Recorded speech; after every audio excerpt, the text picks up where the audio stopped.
Hey everybody, finally got the big fact drop today, and we got some things to talk about here when it comes to your orc army.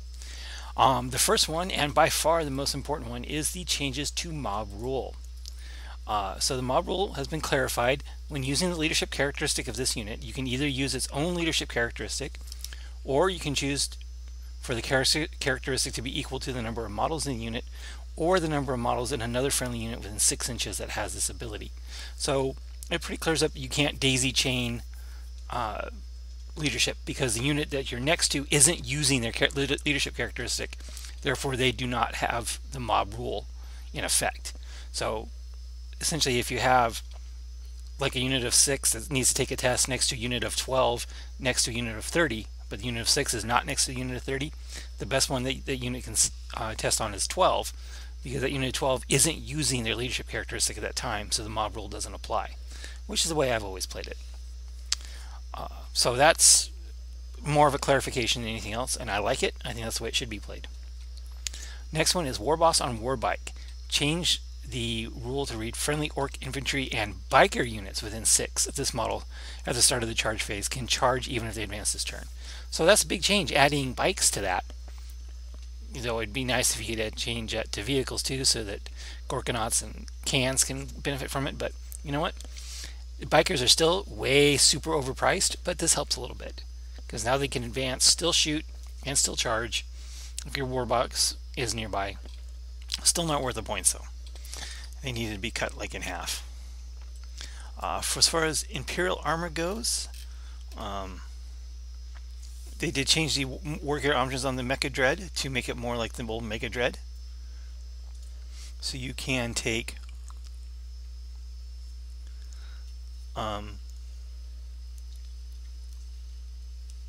let's see, what was it? Change Mecha Dread must take one of the following: rocket bombs, 2 big shooters, the Mega Charger ability, or custom force field. So they did change the Mecha Dread a bit. Increases the points a little bit. And the big one is the Shinork Warcopter now has open topped.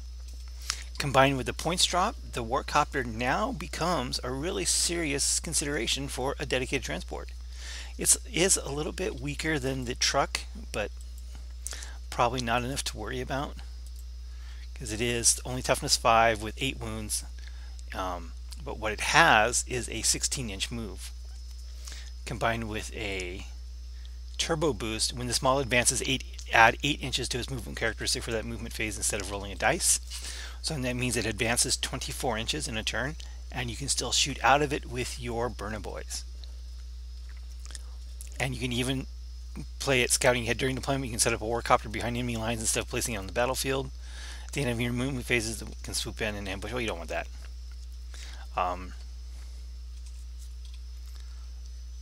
Yeah, you're not going to want to do that. You're just going to want to move it up 24 inches and shoot your flamers out. See, so 10 Burnaboys and a warcopter. Yes, that is definitely something that is viable now.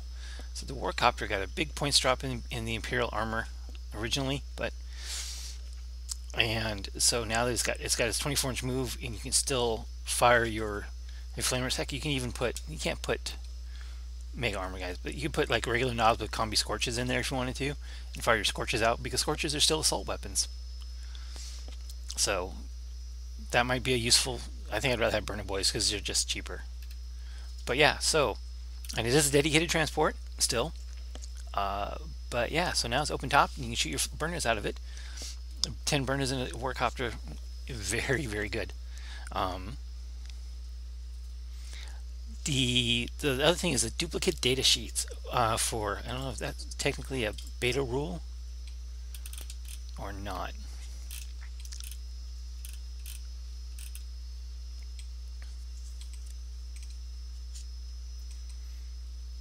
Nope, they are erratas effective immediately. Okay, so this is organized events with multiple data slates. So basically in a 2,000 point game, you can only have up to 3 non-troop, non-dedicated transport data slates used or repeated.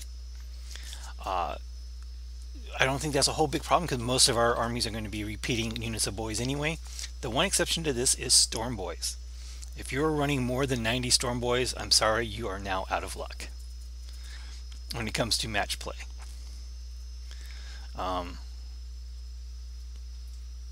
So you have up to 3 detachments and up to 3 per army of any single data sheet. And I said I really think that only affects Storm Boys for us.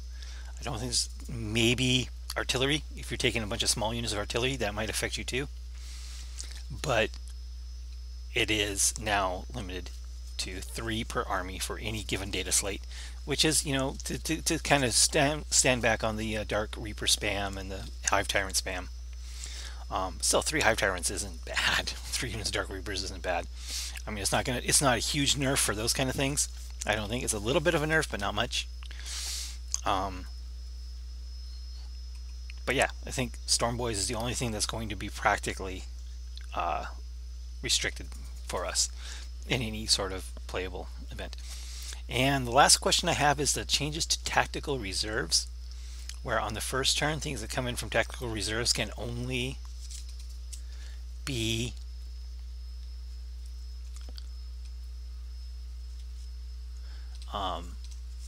dropped in your deployment zone on the first turn. So the question is that going to affect the jumping first turn? I don't think so, because even though jumping is treated as being coming in from reserve for things like early warning overrides and other such abilities to shoot at things that come in from reserves, it's not actually in reserves because they are still set up on the board.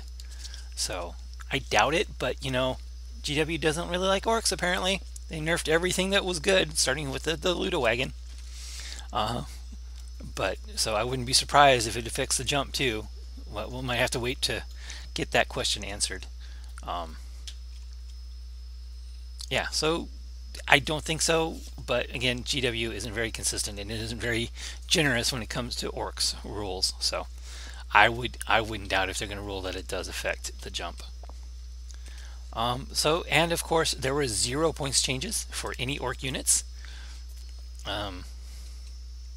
There were some point changes, I think, in the facts, but none of them applies to orcs. Let's see, where's the chapter approved one?